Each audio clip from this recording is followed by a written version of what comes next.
Bienvenue dans Objectif Tech, un podcast de Capgemini France. Bonjour et bienvenue dans Durable, une émission d'Objectif Tech, le podcast produit par Capgemini qui tend le micro à celles et ceux qui portent la voix du changement dans leur entreprise en direct du studio du 147.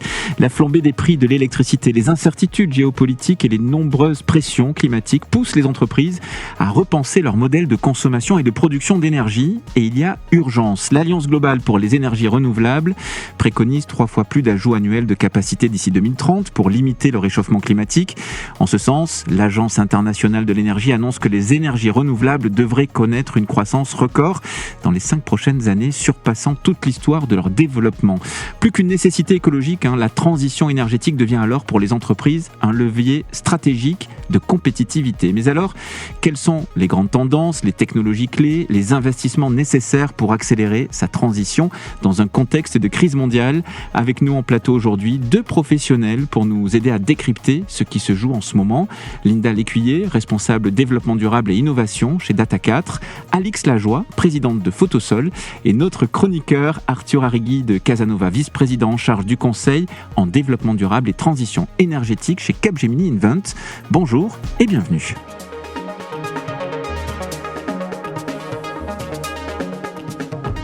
Objectif durable, une émission présentée par Valère Coréard. Linda Lécuyer, je disais, tu es responsable développement durable et innovation chez Data4. Bonjour, bienvenue.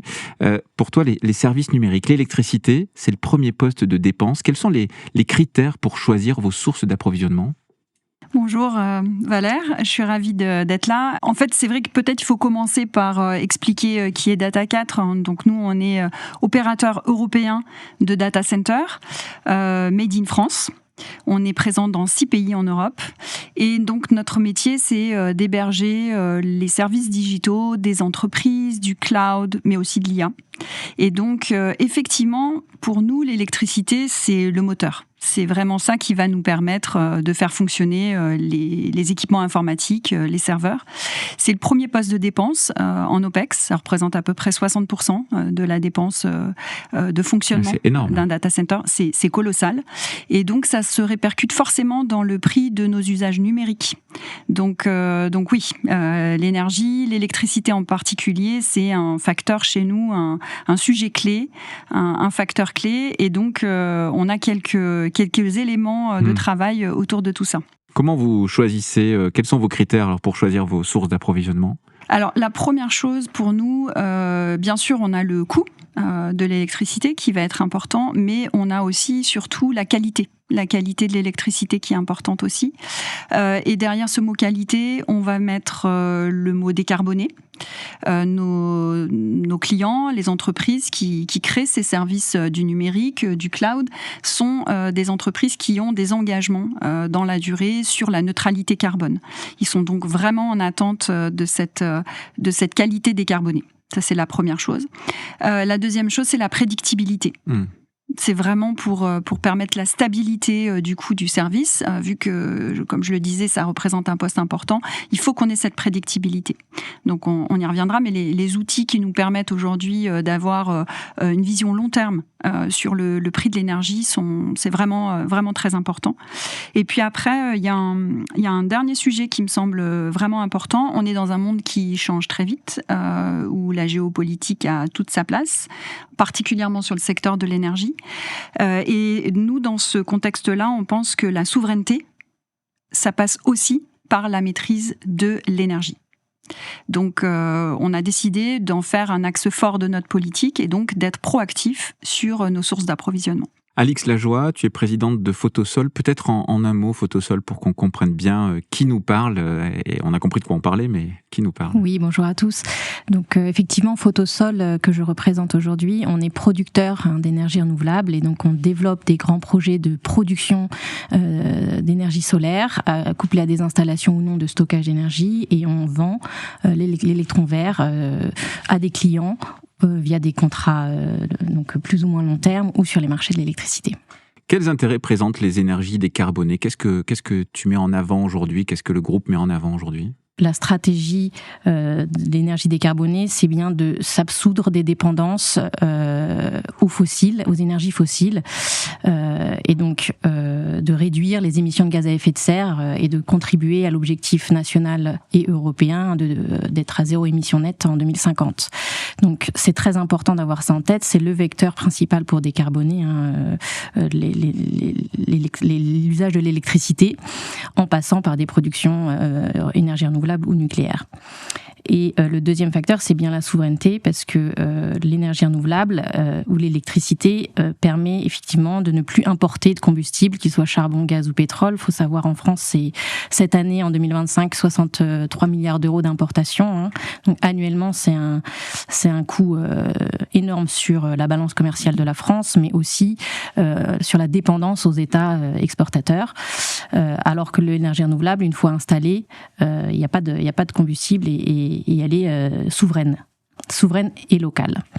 Donc le dernier avantage, c'est évidemment qu'elle se déploie rapidement sur les territoires de façon maillée, et donc elle permet aussi de générer et de créer de la valeur de façon répartie sur l'ensemble du territoire sur lequel on s'implante, à l'échelle des communautés de communes, à l'échelle des régions, et de partager la valeur de ces nouvelles industries qui sont déployées.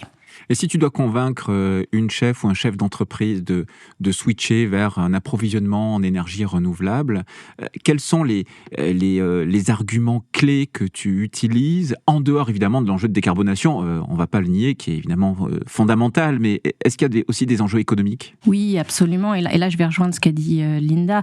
Donc d'abord, l'énergie renouvelable que l'on produit, elle est compétitive avant tout.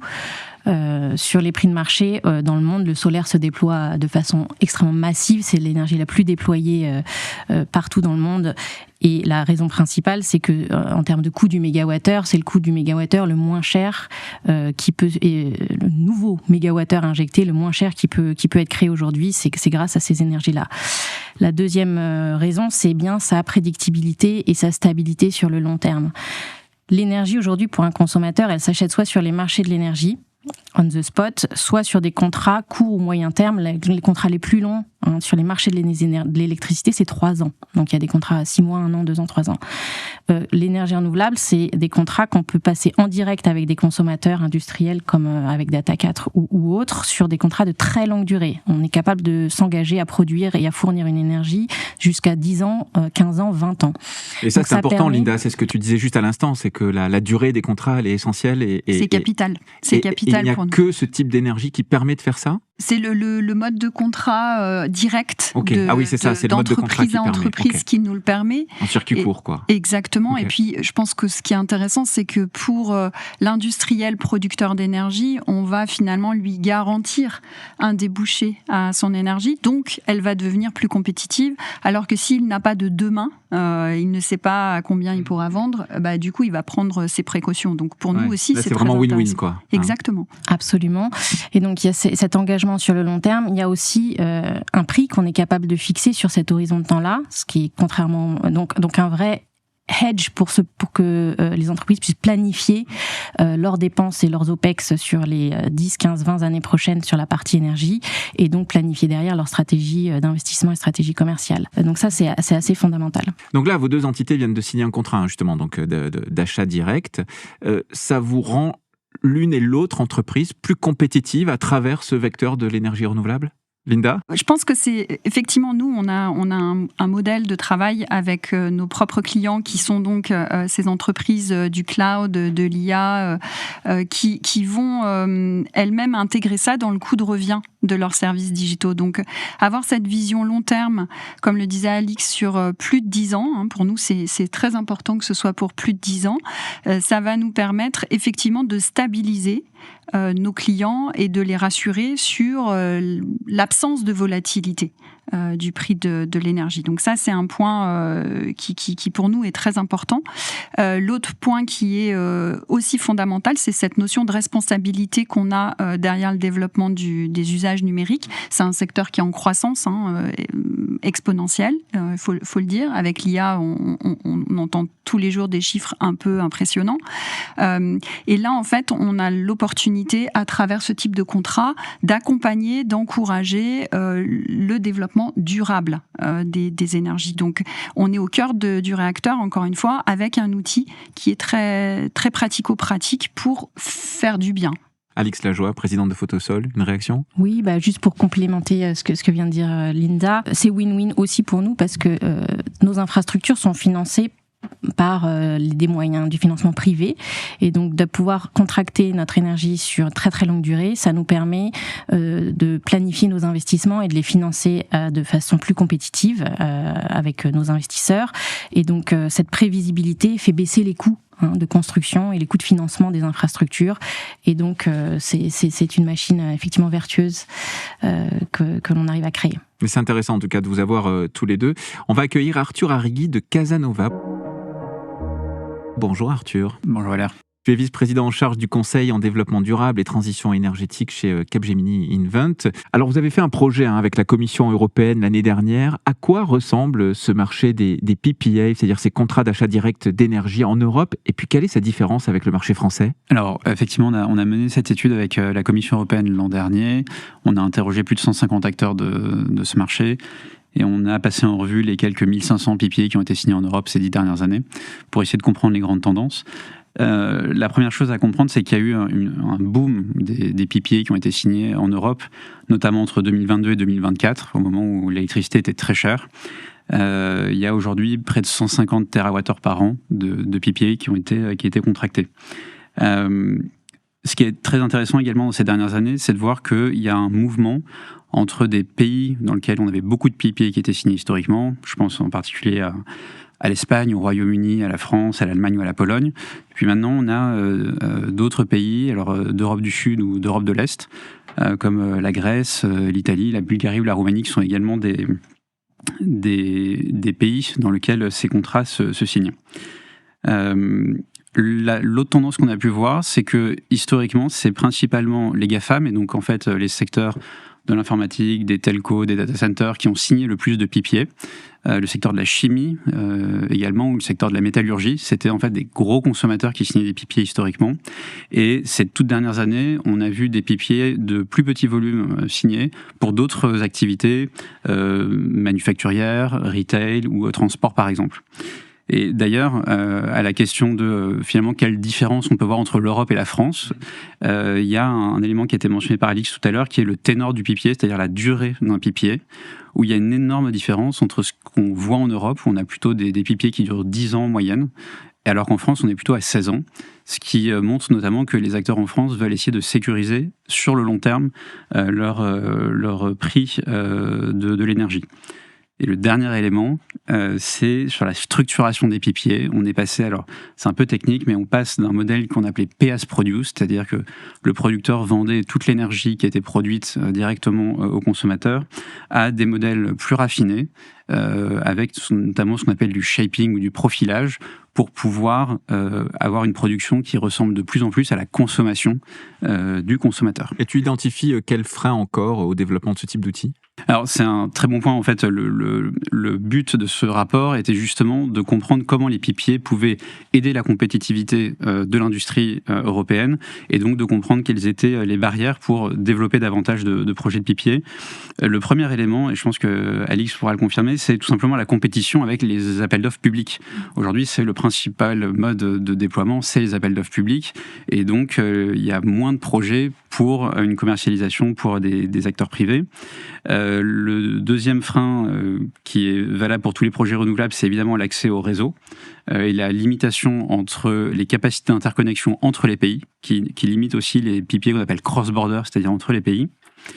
Dans les autres éléments, il y a le sujet, le serpent de mer du traitement comptable. Donc ça, plutôt pour du côté des acheteurs. Comment est-ce qu'on va traiter comptablement un PPA ? C'est extrêmement complexe et ça fait porter des risques sur le bilan de l'entreprise.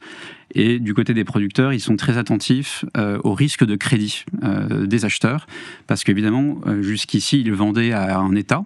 Par exemple, dans le cadre de la France, c'était les appels d'offres de la Creux. Mais là, tout d'un coup, quand on vend à un acteur privé pendant 15 ans, il faut évidemment s'assurer que cet acteur va pouvoir acheter l'énergie pendant 15 ans, puisque derrière, on va demander à une banque de financer ce projet.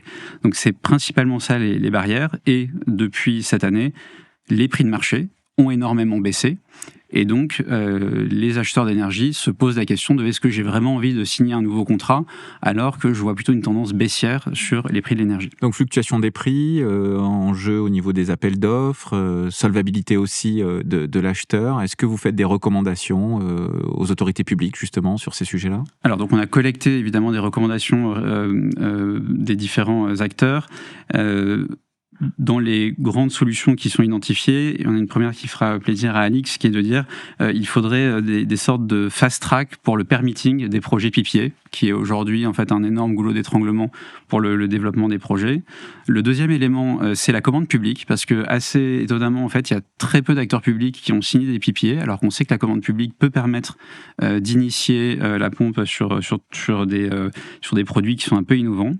Le troisième cas, c'est celui d'avoir, je vous le disais tout à l'heure, il y a une compétition avec les appels d'offres publics. On pourrait avoir, c'est déjà le cas dans certains pays, des appels d'offres à la fois en ce qu'on appelle du feed-in tarif, c'est-à-dire le mode actuel ou CFD, plus du PPA, c'est-à-dire de demander à des acteurs renouvelables d'avoir d'un côté un financement public et d'un côté d'avoir sécurisé une partie en PPA. Et le dernier point, et c'est un système par exemple qu'on a déjà en France mais qui ne fonctionne pas très bien, c'est celui d'avoir une garantie pour les risques de crédit qui permettrait de garantir le paiement dans les années à venir, quelle que soit la santé de l'acheteur. Merci en tout cas pour ces éclairages, Arthur Arrigui Casanova, vice-président en charge du conseil en développement durable et transition énergétique chez Capgemini Invent. Peut-être sans transition, Alix, Arthur t'a cité plusieurs fois sur le sujet pouvoir public. Tu veux justement, toi, lancer un appel, en tout cas tu soutiens certains sujets au niveau des pouvoirs publics. Hein. Absolument, je vais rejoindre tout ce que Arthur a mentionné. Et aujourd'hui, je pense qu'on est à un moment charnière, à un moment un peu de transition, en tout cas pour la France, où on a un alignement des planètes avec des projets qui peuvent être déployés rapidement si effectivement on arrive à simplifier les mécanismes de permitting pour que ces projets voient le jour en France. On a une PPE 3 qui est le plan pluriannuel de l'énergie qui a été décrété la semaine dernière par notre gouvernement, qui donne une visibilité enfin attendue depuis plus de 3 ans à nous, porteurs de projets, pour pouvoir planifier nos déploiements futurs. Et donc, il y a quand même des ambitions françaises de déployer ces énergies-là. Et puis, il faut soutenir effectivement des moyens de permettre un petit peu de flexibilité pour qu'en investissant dans nos infrastructures, on puisse contracter un certain niveau d'énergie avec l'État, mais pouvoir avoir la flexibilité de contracter aussi notre énergie avec des consommateurs en direct. Et c'est un équilibre à trouver entre les garanties de l'État pour qu'on puisse investir dans les infrastructures et la liberté de pricer notre énergie pour les consommateurs qu'il faut trouver. Et je pense qu'il y a un petit peu de travail à faire là-dessus. Maintenant, moi, si je peux effectivement envoyer un message au pouvoir public aujourd'hui, c'est on a traversé une période de grande instabilité et d'imprévisibilité avec l'absence de plan pluriannuel. Maintenant qu'il est sorti, j'espère qu'on pourra avoir de la stabilité dans le temps, et notamment post-2027, où on attend des élections présidentielles. Et puis, la visibilité, c'est ce qu'il y a de plus important pour investir sur un temps long, dont les consommateurs et les producteurs ont besoin. Et pour la production, l'enjeu aussi de demain, c'est d'aligner ça avec la consommation. Aujourd'hui, il y a un peu d'excédent de production électrique produite par rapport aux consommations. Ma vision, et je suis sûre que c'est celle de Linda aussi, que ce ne sera pas le cas demain, notamment avec le déploiement de l'industrie numérique.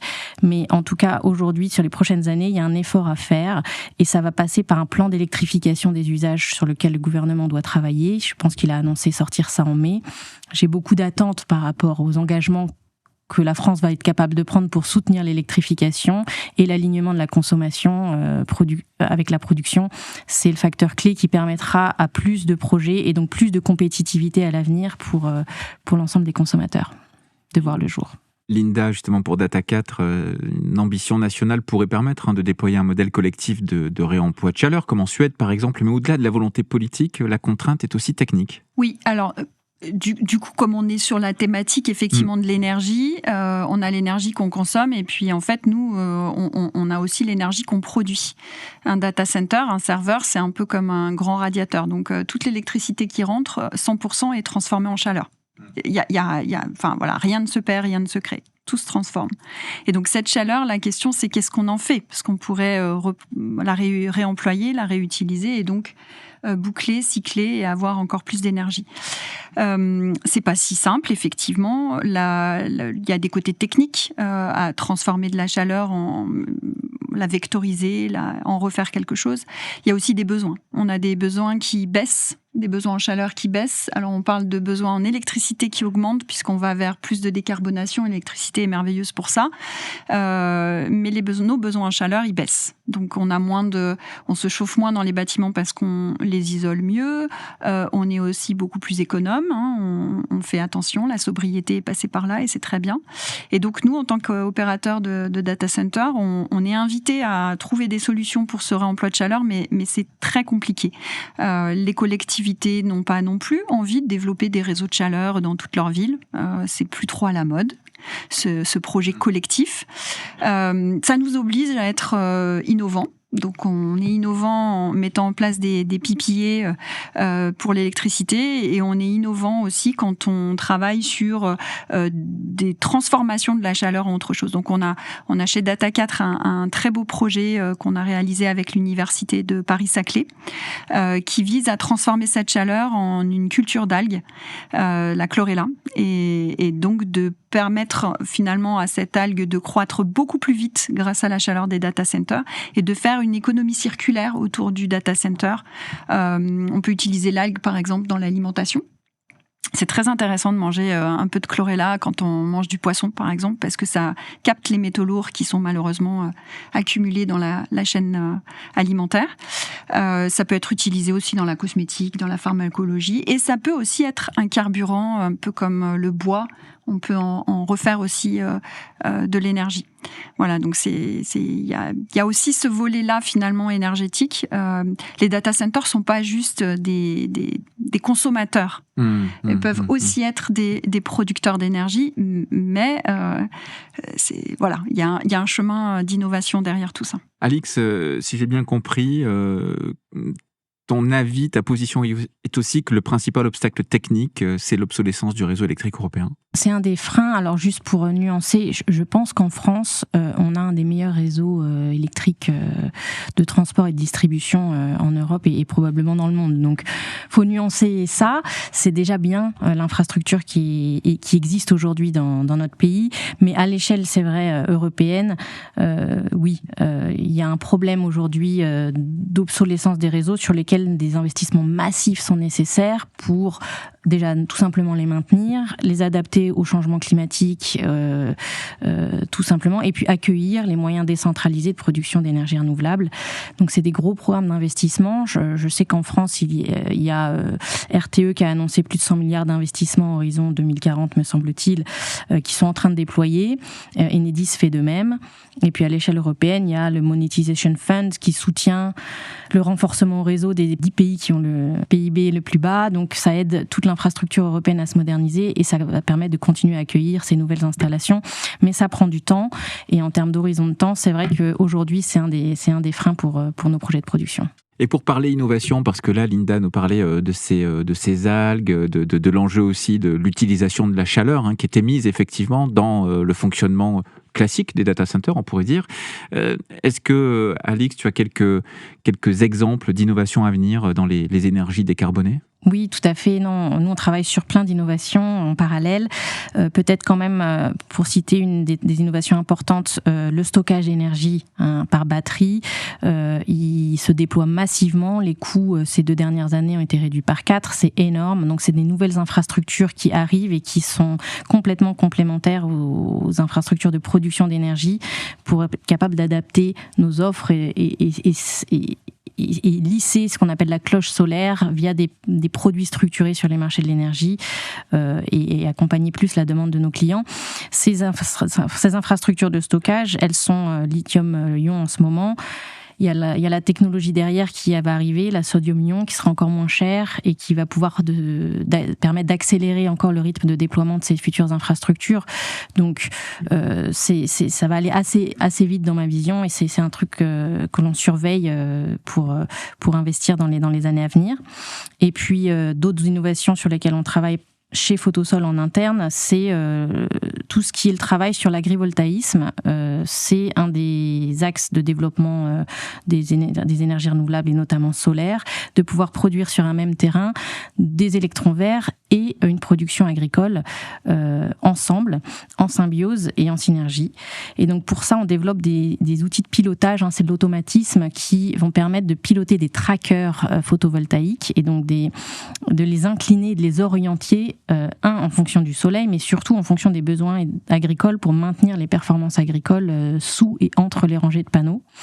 Donc ce sont des travaux d'automatisme et de software qui sont en développement et qui sont des grosses innovations de demain pour ces projets agrivoltaïques. Puis dernière innovation, on parlait un peu d'IA tout à l'heure, il y a aussi tout le travail sur l'intégration de l'intelligence artificielle dans nos métiers.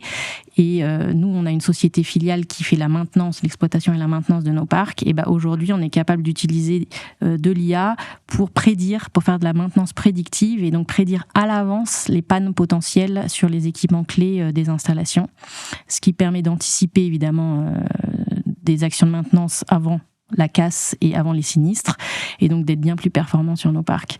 Donc ça, c'est plein d'innovations en cours de déploiement, notamment qu'on arrive à faire grâce à l'IA. Pour finir sur les innovations, Linda Lécuyer, donc responsable développement durable et innovation chez Data4, vous pourriez demain produire votre propre énergie ? C'est pas notre souhait. Chacun son métier. Ça, c'est la chose la plus importante. On a déjà, nous, de notre côté, une croissance à 2 chiffres chaque année à assurer.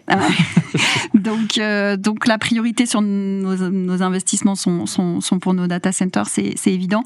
Par contre, je vais réagir à ce qui était présenté par Alix. C'est vrai que la problématique, il faut bien distinguer la production d'énergie du transport et de la distribution d'énergie. Transport et distribution dans les pays en Europe, c'est souvent l'apanage d'un RTE, d'un Enedis, qui sont en fait des fonctions servicielles très encadrées par l'État, etc.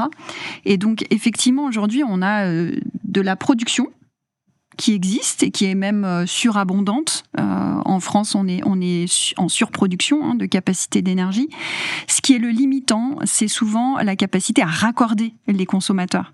Et donc, effectivement, ce que disait Alix, c'est qu'il faut qu'il y ait ce déploiement des capacités de raccordement, alors tant pour les projets de production d'énergie que pour nous, consommateurs. Quand on attend pendant 8 ans la possibilité d'avoir de l'électricité sur un terrain, ça va forcément freiner le développement des usages numériques, de la souveraineté numérique. 8 ans, c'est beaucoup. C'est beaucoup. En attendant, au Texas ou ailleurs, ils construisent maintenant 8 mois. C'est ça, ouais. Et donc, c'est important parce qu'on a introduit un petit peu au début cette notion de souveraineté, de compétitivité de nos pays. Ça, c'est vraiment quelque chose qui est aujourd'hui un facteur frein. Et nous, l'énergie, sans électricité, on ne sait pas faire. Donc, pour répondre à votre question, Valère, parce que j'ai digressé poliment, mais donc non, on va pas produire nous notre énergie, sauf si on n'est pas capable de nous la livrer à temps. Et donc, ça sera pas la faute des producteurs, ce sera la faute, entre guillemets, la difficulté rencontrée à nous raccorder. Donc, dans ces cas-là, effectivement, on envisage de rapprocher le consommateur que nous sommes, donc nos data centers, de sites de production d'électricité. Donc c'est le cas, on a un fast track en France qui commence à émerger. On se rapproche de certains sites de production d'électricité. Data 4 est le premier opérateur de data center aussi à avoir signé un contrat long terme sur les capacités nucléaires. Et donc on pourrait se dire pourquoi on va sur du solaire et sur du nucléaire. Le solaire ne produit pas toute la journée, nous consommons toute la journée, on n'a pas de baisse de charge la nuit, donc on a aussi besoin d'avoir un alignement entre nos productions et nos consommations. Et puis, oui, on a aussi tout intérêt à avoir des capacités de stockage qui augmentent et des sites data centers qui se rapprochent aussi des sites de production pour éviter que les tuyaux soient trop longs et n'arrivent que dans 8 ans. Et c'est vrai que je vois, il y a pas mal de projets qu'on peut appeler en autoconsommation, que ce soit à l'échelle du marché du particulier dans le résidentiel ou du CNI chez les commerces et industries, mais aussi sur les très gros projets comme pour alimenter les data centers où sans être nécessairement couplé immédiatement au réseau, on peut développer, et on le fait aussi, et j'espère peut-être un jour avec Data 4, mais des projets de production sur un site avec un projet de consommation et être en autonomie là-dessus. C'est aussi une des parties du marché et comme ça que se développent les énergies renouvelables. Eh bien, merci beaucoup à vous trois, c'était absolument passionnant. Linda Lécuyer, responsable développement durable et innovation chez Data 4, Alix Lajoie, présidente de Photosol, et aussi Arthur Arrigui de Casanova, vice-président en charge du conseil en développement durable et transition énergétique chez Capgemini Invent. Alors si vous appréciez l'émission, eh bien pensez à vous abonner, laissez des étoiles bien sûr sur vos plateformes de streaming préférées, partagez aussi cet épisode avec votre entourage. Vous pouvez aussi aller écouter Trajectoire, l'émission d'Objectif Tech présentée par Delphine Le Garlès qui aborde le sujet de la transition numérique. Et puis à très bientôt pour un nouveau numéro de Durable, une émission de Capgemini qui part à la rencontre de celles et ceux qui agissent en faveur d'un avenir plus durable.